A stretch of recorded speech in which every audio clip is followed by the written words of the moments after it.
Masterclass on the Liftoff. Formally, welcome. Thank you. I feel like your name is giving such regality. I feel like, oh, Margaret, come over for a cup of tea. Would you like Ceylon or Ilang Ilang? Well, I'm named after the princess. I wasn't the queen, but I was named after the princess. She's gone, but I'm still here. You the Hershey's queen, baby. Yeah. You are a queen. Many people know you and will recognize who you are as soon as you give them your full name, which has Hirsch as your surname. Am I pronouncing it correctly? Yes, Hirsch. that's right, yes. Cool. But not everybody knows the incredible story that comes with the name that you carry. Can you give us a little bit of your journey to how you have achieved what we're talking about today, which is financial independence? Give us a little snippet of the beginning, the middle, and where you are now. Yeah, so it all happened when my father died when I was 10, and my mother was left in the world absolutely destitute and not able to look after herself or her children. So I was put into a foster home in Loop Street, Pietermaritzburg, and that's where I started out from. So it doesn't matter where you're coming from, and that's what I always say to the children when I go to the schools. It doesn't matter where you are now. You can decide where you wanted to go. And I always decided that I knew that I wanted to be financially independent, and I didn't want to have to rely on anybody for money in my whole life, and I never have, and I never will. Yeah. So I think that's the beginning of it. Then I met my husband when I was 20, and he had only ever passed standard 7. He never got higher than standard 7 because he was a severe dyslexic. He could not read or write. When I met him, he was 24 years old. So then I discovered that everybody has a gift, and my gift was that when I look at people, I don't see them as they are, but I see them as they can be. And I say to all the people listening, if you just had to think of yourself, if you could have done a little bit more, a little bit extra, could you be better than you are today? And the answer is definitely yes. Everybody could. So in him, I saw the greatness in him. I saw that he was a fantastic person. I saw he's the kindest man you'll ever meet, but he had a hell of a life because he couldn't read and write, and he was bullied at school. It was really, really nasty. But he decided that he would just make the best of it, and so we married. We were a cross-cultural marriage, so we had to wait till I turned 21 because my parents wouldn't sign for me to marry him. His parents didn't want him to marry me, and so that's also not an easy journey. But we made it, and we've now been married for 54 years in April. Yay. So that's a very different story too. But anyway, so we started out with absolutely nothing. When I married my husband, he was earning 25 Rand a week as an appliance technician. And I was working at a building society and earning 80 Rand a month, which we thought was an absolute fortune. And that's how we started out. So we were married, and 5 years later, when I fell pregnant, my boss fired me. And those were the days before CCMA. If you that was it. You're fired, you picked up your handbag, you went home, and that was the end of it, you know. And so that's when I decided I would never, ever be dependent on anybody for a job or for income again. And I literally started my own business, which was shorthand typing, which I was a shorthand typist from home the next day. But at the same time, my husband was working for a boss here in Durban North, and he just didn't like his ethics. He didn't like the way he did business, and he wasn't making any money, which was the most important thing. So his boss said to him, well, if you're so clever, why don't you go and start your own business? So he thought he would. So we went from having 2 jobs and no children to having 2 children and no jobs in the space of 1 year. Wow. So that was a bit of a baptism of fire. And I think that's what I say to people. You know, if you're going to start a business, you mustn't have a backup plan. We had no plan B. We only could go forward. There was no going back. Do you think the backup plan makes you relax and not plow all your efforts into the plan A? You have to be 100% passionate about what you're going to do, and you have to be 100% sure you've got to make a go of it. You know, you don't think, well, we had no parents to fall back on. We had nothing else, and all we had was both our severance pay, and that was the 900 Rand we started Hirsch's with. And this year we'll do over 4 billion. So it just goes to show, you know. But sorry, Margaret, you can't just gloss over that figure and move on to the next.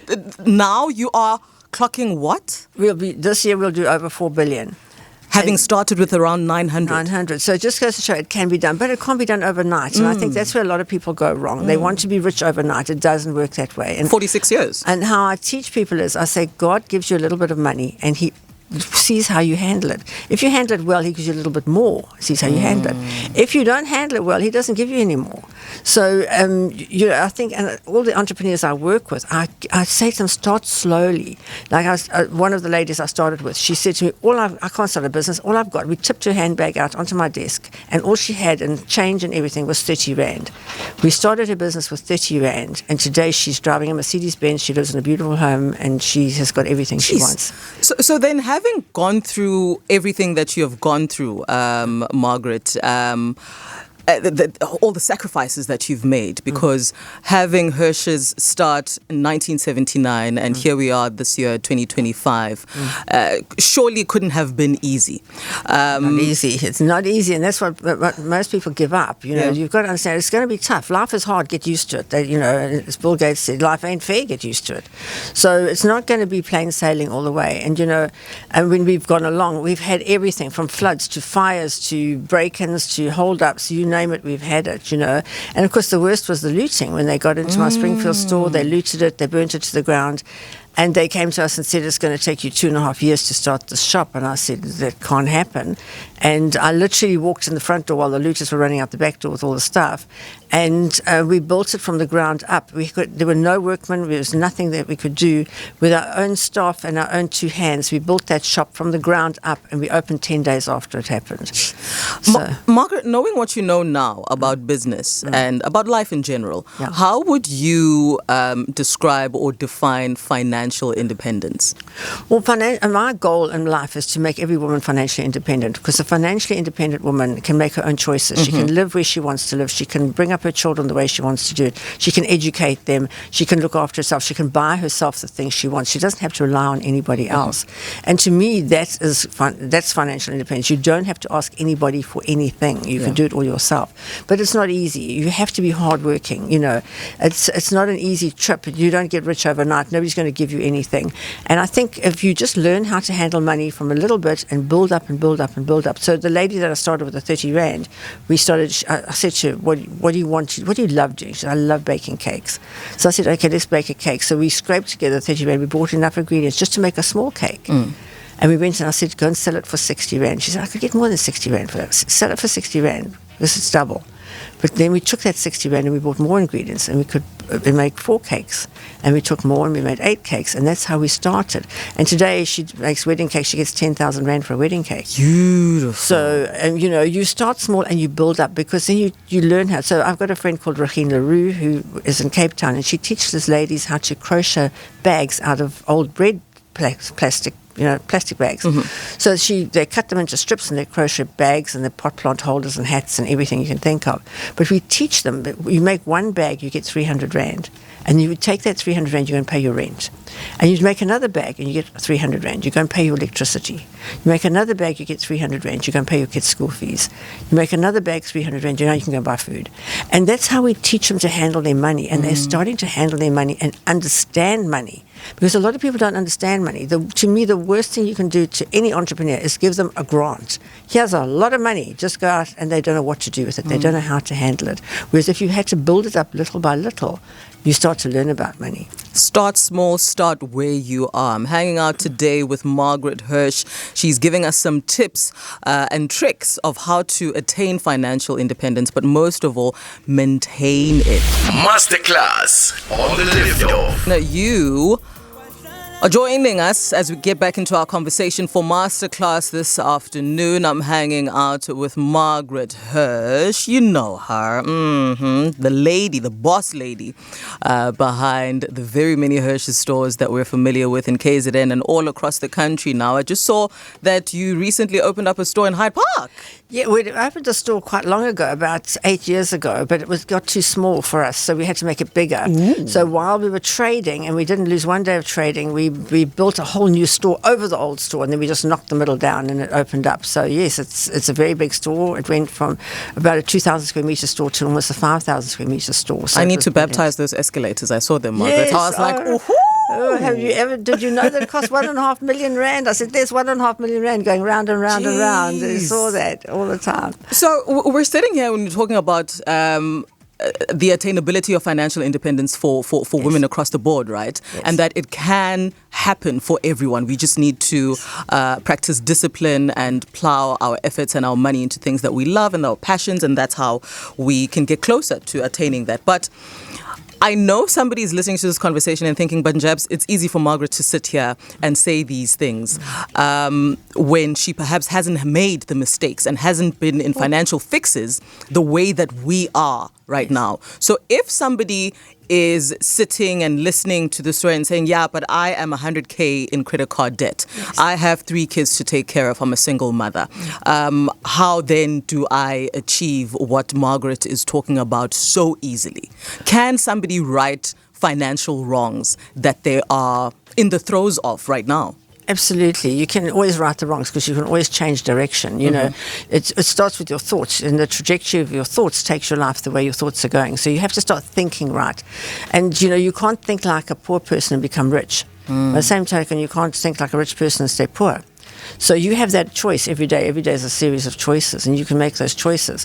But when I teach, especially when our staff come in and we choose every one of the people that works for Hirsch's, and we have about 2,500 people in total working at Hirsch's, they're all chosen for their attitude, not their skills. We choose their attitude and we train their skills, and that's what makes us very, very different. So and I work with all the women to make sure that they're financially independent. So I say to them is, you take your salary, and for every 100 rand you've got to save 10 rand. You've got to invest 10 rand. I said, invest? I don't even know how to invest. Well, that's why you're doing it when you only got 10 rand. Because it's no good making until you make $1 million and you invest it wrongly and you lose that. Then you're in big trouble. So you learn to invest money. Just stock market work for you. Personally, I invest in property. So I'll tell you what I did to start my personal investment, because even today I have over R1 billion property portfolio. How did that start? I'll tell you exactly how it started. I started by saving 100 rand a month. And with that, I bought a little house for 2,000 rand just off North Coast Road, number 1 Atterbury Road to be exact. And I can tell you because you're in Durban, you all know the places. And I bought it, and I didn't want to stay down there, but I found a tenant who wanted to stay there. He stayed there, and I paid that off. When it was paid off, I moved slightly up the road, to 97 Lothian Road was the house I bought. And it was a more expensive house. It was a bigger house. And I put tenants in there, and I paid that off. And that's how I learned to invest money. A little bit from 100 rand a month at a time, you start to learn to invest. So you save 10%, you invest 10%, and you give 10% to charity. There's always somebody worse off than you. And at Hirsch's, we give 10% of the money we make to various different charities. I mostly work with children, because children didn't ask to be born, and children can't make their decisions for themselves yet. So we invest in schools. My son owns quite a few schools in Durban. I have an orphanage in Isipingo that I look after. We've just started a beautiful school here at Mount Moriah, where we built the school and we're doing vegetable gardens so that kids can feed themselves. So we plow a lot back. But that's what you've got to do. If you save 10%, invest 10%, and give 10% to somebody who's worse off than you, then you have 70% left. Of that money, you've got to pay all the things. You've got to pay your rent, your lights, your water, that type of thing. And then you know how much you can spend every month. And you don't go over that. You're disciplined. You don't have instant gratification. I want this now. Let me put it on my credit card. No. If you're in debt, the first thing you do is you pay that debt off as quickly as you possibly can, because that's crippling. It cripples your mind more than your pocket. So you pay off your debt and you're debt free. The feeling of being debt free is fantastic. Then you start to build up your portfolio. And I started with property, building up my properties. And then we bought our first property at 27 Umhlanga Rocks Drive was the first property we ever bought, and we built that up till it got too small for us, and then we built our superstore. And then we built in Broad Street. We had a shop in Broad Street, and then we bought an old store in Pinetown. It was called Nero and Gore, and we changed it, and then we moved to Pietermaritzburg, and that's how you go slowly but surely. And then when my son was about 25 and he couldn't find a wife, and my best friend said to me, he's never going to find a wife because you're too pushy a mother. So I said to my husband, we're going to go and live in Johannesburg. He said, well, I don't like Johannesburg. I said, why are we going to Joburg? I said, because Richard can't find a wife. So he said, well, okay, we'll go to Joburg. So we went to Joburg, and 10 years later, thank you, Lord, my son found a wife. But anyway. 10 years. I feel like Richard is stubborn. So Then we went to Joburg, and we started slowly in Joburg. Now, we must understand, when I went to Joburg, and you know, if you're from Natal, everybody thinks, oh my God, Joburg's like the Wild West. Well, it is. And I didn't know a soul there. We didn't know where to live. We had nothing. So we built our shop in 4 ways, and built a flat above my shop, and I lived above my shop because I didn't know where to live. And then we moved to Steuben's Valley, and then we moved to Centurion. So it's one step at a time. It's nothing is overnight. You want to get rich quick overnight, it doesn't work. Ladies, start saving that money and just building up your portfolio of your investment. I know a lot of people that are tuned in right now are like, I could have done with this advice a lot earlier in my life, before I squandered a lot of my money, before I got into all this credit card debt, before. Do you think our children are getting enough financial literacy at schools? And do you think we can do anything to change that if our children are not given the correct financial literacy? Well, I insisted both my children did accountancy at school, because I think everything boils down to money at the end of the day. You can be as hairy-fairy as you like, but at the end of the day, you've got to have money in the bank. If you've got money in the bank, you feel strong. If you've got no money in the bank, you feel weak. It's very simple. So how do you get money in the bank? Well, you have to know how to handle it. You have to know how to invest it. You have to know how to look after it. You have to know what to do with it. So I think if I was made Minister of Education, everybody said, what would you like to be? I'd love to be Minister of Education, because the first thing I would make is everybody should do accounting at school. They should know how to invest. They should know about bank. I mean, I have people who come to me for a job. They don't even have a bank account. How can you think that you're ever going to keep your money if you're keeping it all in your pocket? You know, it's not going to work. So I think, we've definitely got to teach them, and I think accountancy should become compulsory, like English and Afrikaans is at school. It should be accountancy as well, because that's more important. Do you think entrepreneurship is the answer for everyone in attaining financial independence? I'm a great believer in entrepreneurship. I work with entrepreneurs all day long, mostly women. I take women entrepreneurs and I help them to build their businesses. I help them to start their businesses, first of all. And everything from baking to crocheting to beading to whatever they can do. Because if you've got no money, the only thing you can sell are your skills. So you've got to have, everybody's got a skill. You can do something with your hands. Yeah. So I was a shorthand typist. That's what I did. My beaders, my crocheters, my bakers, they all have something that they can do. And you get people to do physiotherapy, anything like that. So as soon as you can do something with your hands, right, even it's as simple as being a nail technician, a hairdresser, like that, it's just, you can earn money. When you earn that little bit of money, it's how you handle it. To not spend money that you haven't got. The difference between a rich man and a poor man or woman is a rich man spends less than he earns, a poor man spends more than he earns. It's a very simple philosophy. We are going to, by the end of this masterclass, be great financial handlers, great money handlers, thanks to Margaret Hirsch. We're about to wrap things up. You're still locked and loaded to the Liftoff on Gagasi FM. Masterclass on the Liftoff. We're about to wrap up in Masterclass here to Namhlanje. We've been honored by Margaret Hirsch, one of the most amazing entrepreneurs, and I call her amazing because of how long she's been in the game. 46 years is not a joke. It's not up in place. It's not something that you just achieve, right, by not overcoming a lot of obstacles. You've spoken a little bit about some of the obstacles that you've had to overcome. What's made you not want to throw the towel in, Margaret? Because sometimes you're like, hey, life, I need you to hold up right now. I am clocking out. Well, that's the whole thing. You can't say, stop the world, I want to get off. You have to keep going. But you see, with me, I never did it alone. I always had a team with me. So, as I said to you, we employ so many people. And I knew that if I stopped, that what would happen to them? So, not only them, but their families, because we worked out every person that works for us, on average, supports about 7 people. So, there's a lot of people riding on us. There's school fees. The school fees get paid to the teachers. It's a teacher's salary. So, there's a lot going on there. And you have to just keep going, because those people need you. So it's not a Margaret is tired, Margaret can clock out. Well, I'm 75 years old and still going strong. I still work a 20-hour day, 7 days a week. Girl, you look like you could still compete for Mrs. South Africa since you're a Mrs. Right? You look so good. Thank you. Okay, would you be keen to enter Mrs. South Africa? Oh, well, I would be keen to, but you have to be between 25 and 55. So man. I'm over the We can extend it age, for you, yes. Margaret. We can extend it for you. But you do have some involvement, or you look at pageants like Mrs. South Africa, and you see value in that. You were telling me off air about how you think Mrs. South Africa can foster financial independence, even more women.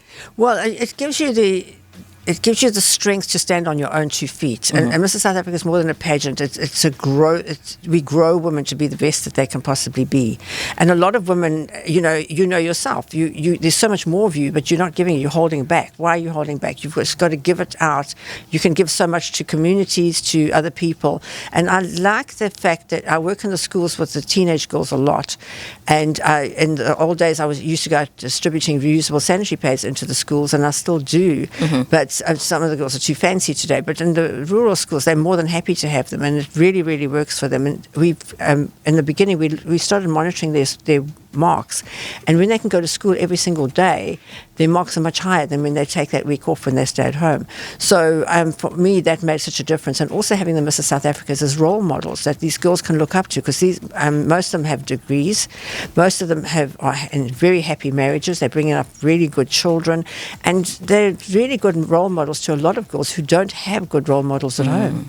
So yes, and we do, and I encourage them to go into the schools and talk to the girls and show them that they can change their lives.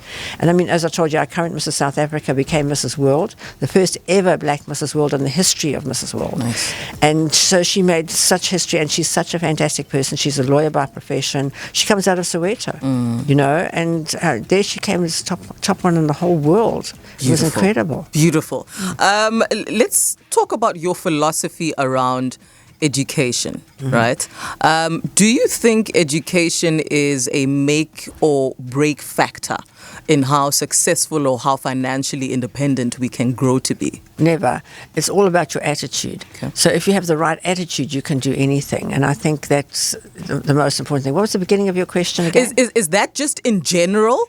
Or do you think that's the case about it not being a make or break factor because we're in the current climate economically as South Africa? Well, the climate's bad all over. As you know, I live in America for 6 months of the year, and it's really tough over there as well. Okay. But I think for a lot of people, they think that they've got to finish school and then go to university, hang around for 4 years, and then try and find a job. And then they find that what they studied for, there's no jobs for them.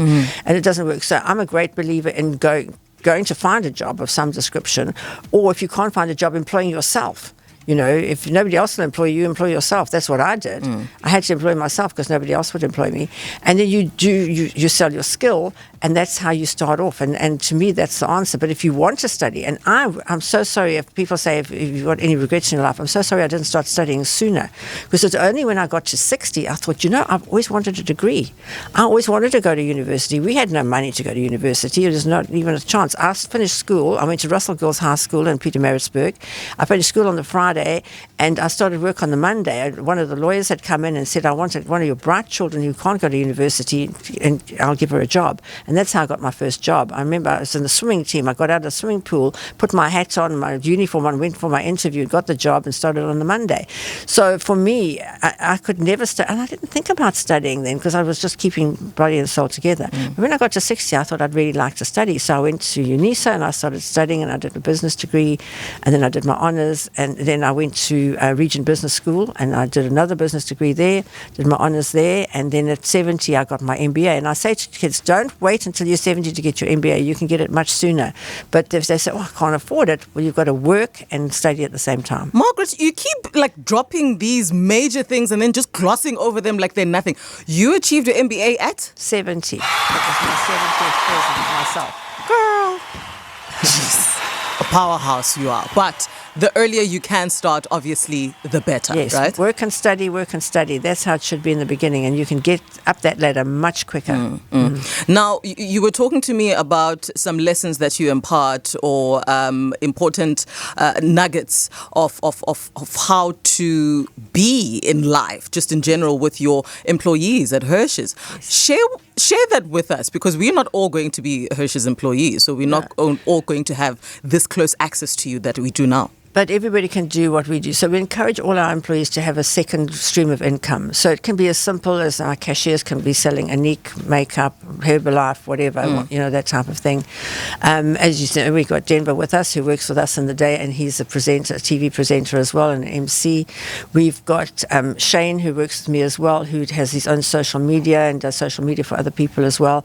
So everybody's encouraged to have a second stream of income. We've got Ebi in our Foy's branch, who is a salesman, and I always say to them, when you're earning more from your second job than I'm paying you, that's the time to leave and start your business. And he worked for me for 10 years. He made enough money. He started a car wash while he was working for me, and now he just left because he's running the car wash full time, and he's doing incredibly well. So all of our staff, I encourage them to have two streams of income, because when COVID hit, if you didn't have two streams of income, what were my two streams of income? I had my appliance company on one side and my property company on the other side. And when COVID hit and I had to pay all my creditors and my salaries, I had to, thank goodness I'd paid off my access bonds, and I had to draw on my access bonds, which tided us over COVID when we couldn't open. So, you've always got to have those two streams of income and always have that saving and that investment so that you've got something to fall back on, because you never know. Life throws you some curved balls and you never know when they're going to throw them at you. We didn't see COVID coming, and look at that. All right, so if there was one nugget that you would like to leave us with, to say, I came to Gagasi FM, I hung out with this chick, and this is what the audience was left with through our conversation, what would you want that to be? Well, first of all, what we didn't touch on, which is very important, is you have to have goals. A lot of people don't get what they want in life because they don't know what they want. You're just living. Yeah, you're just living from hand to mouth, and there's so much more, So if you say, what kind of car would you like? It could be something as simple, I want a Golf GTI or something like it, or Mercedes-Benz. And we've got one of our staff who works for us. I won a Mercedes C180 in a competition. And he said, all my life I've wanted one. I said, you know what? You can have one. Put it on your vision board. He didn't even know what a vision board was. I said, well, if you haven't got any goals and you haven't got a vision board, you're never going to get anywhere. So the first thing is you've got to write down what you want, because God's busy. There's 8 billion of us on this earth, and he's busy. He hasn't got time to ask you questions. You've got to tell him what you want. This is what I want. And you write it down exactly. And the clearer you are with what you want. So if you just say you want a Golf GTI, you can't say I want a Golf GTI, blue, black upholstery, mag wheels, 1600, whatever you want. Be specific. Be specific about what you want. Put a picture of it on your vision board and look at it every day. And so every day you read your goals. How much money do you want?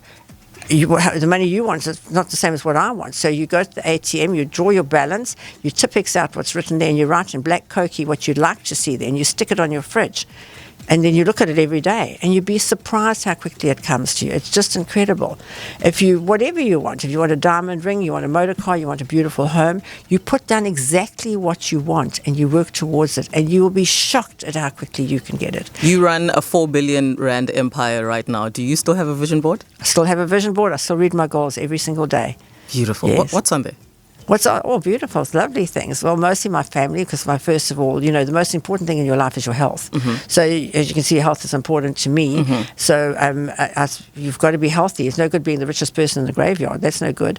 So your health is number one. Your partner is number two. Your partner will bring you 99% of your happiness or your unhappiness in your life. So you have to have a good partner, and it's important to have a partner. You've got to have someone to share your life with.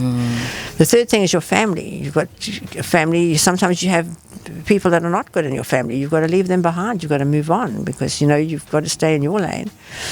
And then your finances. You've got to have money in the bank. It's not a happy situation if you've got no money in the bank. So how do you start? You start putting it there and leaving it there. You don't put it there today and take it out tomorrow. It doesn't work like that. And then you've got to have nice things around you. If you have nice things around you, you feel nice. If you have yucky things around you, you feel yucky. True. How do you want to feel? So you've got to make sure that you have nice things around you. And the most important thing, your spiritual life. You've got to know you don't walk this journey alone. Your God walks with you, whichever God you pray to. He walks with you every inch of the way and helps you over the tricky times. And then the greatest thing of all is to help others. Zig Ziglar said you can have anything in life you want if you help other people to get what they want. Sure. Margaret, it's been an absolute honor being with you for the past 50 minutes on Gagasi FM. This is definitely going to go down as one of our favorite conversations. And you're one of our favorite guests now. And Gagasi FM, I hope you get to call it home sooner rather than later. Thank you so much. I've enjoyed being here. Thank you so much. Fantastic. Gagasi FM.